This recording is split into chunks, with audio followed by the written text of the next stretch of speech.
안녕하세요. 훈타민의 훈입니다. 오늘은 코로나에 걸렸을 때 날짜별로 어떠한 증상이 나타나고 그동안 어떤 약과 영양제를 복용했으며 4가지 주의해야 할 사항이 무엇인지 알려드릴 수 있도록 하겠습니다. 첫 번째는 코로나 검사입니다. 저는 평소에 거의 아프지도 않았었고 특히 열이 나는 경우는 없었는데요. 제 경우에는 전날 밤까지 아무 증상이 없다가 어느 날 새벽부터 심한 몸살과 함께 발열과 오한 증세가 나타났습니다. 그래서 코로나 감염을 강하게 의심했었는데요. 코로나 검사를 하는 방법은 2가지가 있습니다.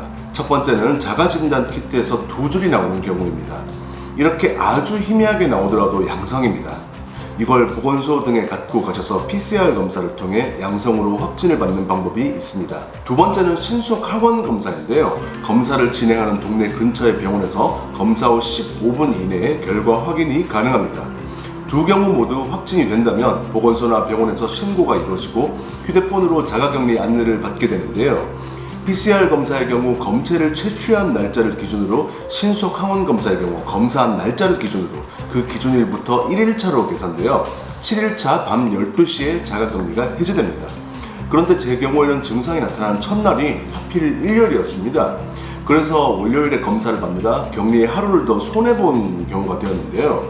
일요일에도 검사를 진행하는 병원이 있는 만큼 검색창에서 미리 병원 정보를 확인하시고 하루라도 빨리 검사를 받으셔야 자가격리 또한 하루라도 빨리 해제됩니다. 두 번째는 코로나 증상입니다. 증상은 당연히 사람에 따라 조금씩 다를 수 있고 시기별로도 다를 수 있다는 점을 말씀드립니다. 그리고 제가 말씀드리는 증상은 이번에 코로나에 감염되었던 제 경험과 최근 한 달 이내에 확진되었던 지인들의 경험을 바탕으로 정리했다는 점 참고해 주시면 되겠습니다. 대체적으로 감염되었던 분들의 말에 의하면 처음 이틀 정도 몸살을 앓는다고 합니다.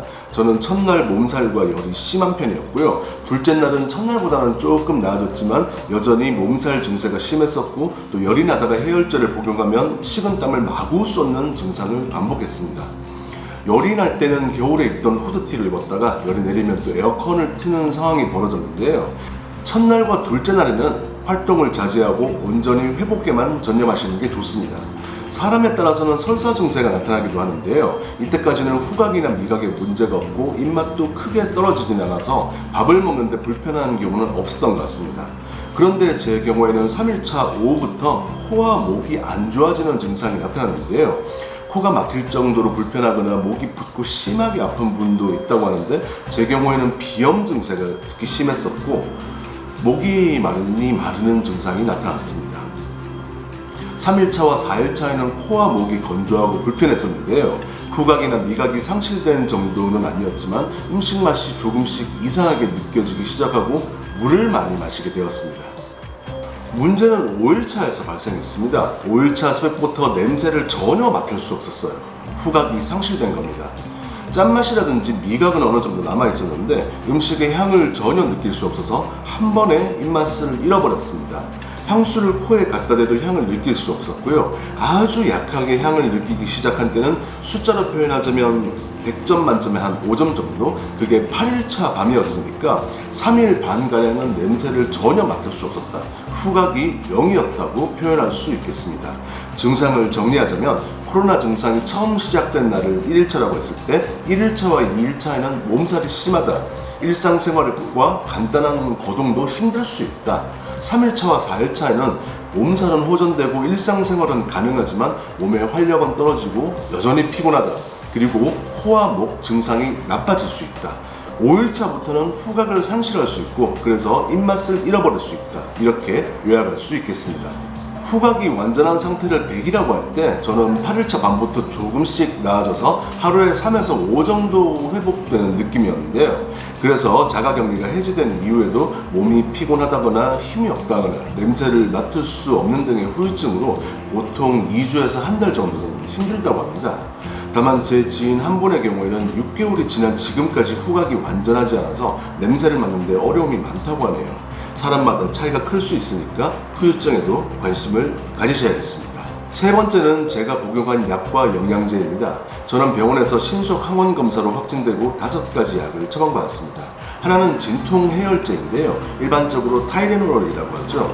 아세트아미노펜 단일 제제보다는 소염 효과가 있고 해열 효과가 좋은 이부프로펜을 저는 선호해봤습니다. 그 중에도 위장장애가 비교적 적은 덱시부프로펜 처방을 요청했었고요. 둘째는 기침을 가라앉히는 약, 셋째는 가래를 제거해주는 약, 넷째는 콧물을 줄여주는 알레르기 약, 다섯째는 위장을 보호하는 약이었습니다. 하루 3번 7일 동안 복용할 수 있는 약이었고요. 그리고 저는 빠른 회복을 위해서 영양제도 함께 곁들였는데요. 첫째로 아연이 포함된 유산균입니다. 프로바이오틱스를 복용을 했는데요. 아연은 면역력 증강에 꼭 필요한 성분이고 또 장 기능을 유지하기 위해 유산균을 먹었습니다. 둘째로 비타민 D인데요. 비타민 D 이야기는 영상의 후반부에 4가지 주의사항에서 자세하게 알려드리겠습니다. 비타민 D 또한 면역력에서 아주 중요한데요. 저는 자가격리 기간 중 하루에 3알 15,000IU의 비타민 D를 먹었는데요. 비타민 D의 흡수를 높일 수 있도록 마그네슘도 함께 복용했습니다. 셋째로 비타민 C인데요. 메가도스 용법이라고 하죠. 미리 여러 약사나 지인 등과 상의한 결과 하루 6,000mg이 적당하다는 의견이 많았습니다. 그래서 3,000mg짜리 비타민 C 과립을 오렌지 주스에 타서 아침 저녁으로 하루 2번 복용했습니다. 코로나도 감기의 일종인 만큼 비타민 C는 회복에 많은 도움을 줄 수 있습니다. 저는 후각이 돌아오지 않은 게 걱정이 돼서 자가격리가 끝나자마자 이비인후과를 방문했고 추가로 약을 처방받아 복용을 했었는데요. 증상의 완화에 약간의 도움은 줄 수 있겠지만 큰 변화를 찾기는 어려웠습니다. 제 경우에는 비염이 가장 불편했었는데 자가격리가 해제된 이후에도 일주일가량은 의사가 직접 코나 목을 진찰하지 않고 증상을 말로 설명만 해야 된다고 합니다. 그래서 코로나에 대해 제가 내린 결론은 몸살 감기, 코감기, 목감기 3가지가 한꺼번에 찾아오는 종합 세트다. 사람마다 강도는 다를 수 있다. 이렇게 요약할 수 있겠습니다. 이제 코로나를 겪으면서 제가 느꼈던 4가지 주의사항을 말씀드리려고 하는데요. 주의사항 첫 번째는 면역력이 좋아도 코로나에 걸릴 수 있다입니다. 저는 아연을 오랫동안 매일 복용하고 있고 비타민 D 수치도 35까지 올려둔 상태였는데요. 그래서 지난 2년 6개월 동안 코로나에 걸렸지만 넘어갔을 거라고 착각을 했습니다. 코로나에 걸리고도 증상이 없는 분들이 많으니까요. 저도 제 몸이 튼튼하다고 생각했었습니다. 그동안 자잘한 감기나 질병도 없었고요. 그런데 걸렸습니다. 제가 2년 전 비타민 D 수치가 16이 나왔는데 정상 수치 기준이 30이거든요. 35까지 올리는데 1년 반이 걸렸습니다. 비타민 D 수치가 낮으면 코로나에 걸렸을 때 위중증으로 갈 가능성이 높다고 하는데요. 저는 결국 코로나에 걸렸지만 고통스럽지 않게 잘 넘어갔었습니다. 그래서 코로나에 걸리고 말고를 떠나서 면역력은 평소 관리해 두시기를 권장해 드립니다. 주의사항 두 번째는 술과 담배를 하지 말아야입니다. 제가 하루에 밥을 2번 먹었는데 약은 하루 3번 시간 맞춰 꼬박꼬박 먹었습니다. 당연히 빈속에 약을 먹는 경우도 많았는데요. 당장 위장장애가 나타나지는 않더라도 위장에 부담이 누적된 걸 느꼈습니다. 소화가 잘 안 되고 메스껍거나 부역감을 느끼는 위장 불편 증상으로 며칠째 고생 중인데요. 외부 활동을 못하고 약만 먹으면서 위장이 나빠질 수 있다. 그리고 코와 목의 상태도 좋지 않다. 이런 불편을 느끼실 수 있습니다. 그럴 때 가장 나쁜 게 뭔지 다 아시죠? 바로 술과 담배입니다. 코로나 치료를 하고 있는 중에는 가급적 술과 담배를 안 하시는 게 좋겠습니다. 주의사항 세 번째는 생활 리듬을 관리해야 한다입니다. 일주일 내내 집에서 자가격리를 하느라 낮에는 재택근무를 했었는데요. 그마저도 힘들면 도중에 자는 경우가 있었습니다. 처음에는 몸살로 발열로 힘들어서 잤는데 나중에는 무기력해져서 낮잠을 자게 되더라고요. 그래서 어느 하루는 안 자고 차라리 집안일을 하고 TV도 봤었는데 안 자도 아무 문제가 없었습니다. 처음 하루 이틀은 몸살로 잠을 자도 되지만 그 이후에는 무기력을 핑계로 낮잠을 자면 오히려 나태해질 수 있다는 게 제 판단이었습니다. 코로나로 다소 컨디션이 좋지 않더라도 생활 리듬을 관리하시기를 권유해드립니다. 주의사항 네 번째는 물을 많이 마셔야 된다입니다. 제 경우에는 코와 목이 불편한 게 코가 나오거나 목이 아픈 게 문제가 아니라 너무 마르는 증상으로 힘들었는데요. 가급적이면 생수를 마셨지만 힘들 때는 이온 음료를 마시기도 했습니다. 따뜻한 생강차도 회복에 도움을 줄 수 있고요. 화장실을 자주 가기 위해서 불편하더라도 잠시 며칠은 사람에 따라 몸이 좀 붓더라도 물을 충분히 마셔주는 게 회복에 도움이 됩니다. 하루에 수십만 명이 코로나에 걸렸을 때에도 저는 뉴스 넘어 남의 이야기라고 생각했었습니다. 그런데 결국 걸리더라고요.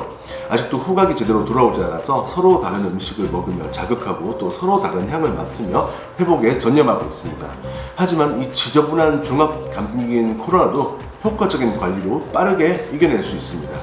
여러분께서 코로나를 잘 극복하시고 코로나에 걸려 힘들어하시는 모든 분께 이 영상이 작은아마 도움이 되기를 바랍니다. 그리고 훈타민 채널에 다양한 여행과 음식 리뷰 영상이 있으니까 또 재밌게 즐겨주시면 회복에 더 도움이 되실 겁니다. 지금까지 훈타민 채널의 훈이었습니다.